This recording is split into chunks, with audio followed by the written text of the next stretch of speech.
ఎర్ర చీర కట్టుకుంటే యాల పొద్దునైదనయ్యా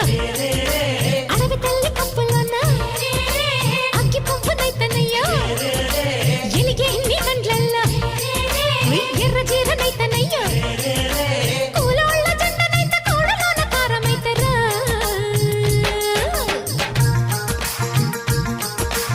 ఎర్ర చీర కట్టుకొని ఆడికైనా ఎల్లుగాని వరంగల్లు తెల్లమాకే వయ్యారాలు బలకమాకే నక్సలైటు అంటూ నిన్ను లాకప్పులు పెడతారేమో లాఠీలకు నీ అందం లంచమైపోతదేమో అయ్యో అవ్వా సమ్మక్క సారక్క జాతర పోయొచ్చిన జాతర పోయొచ్చిన పల్లె నుంచి ఢిల్లీ దాకా దునియా తిరిగొచ్చిన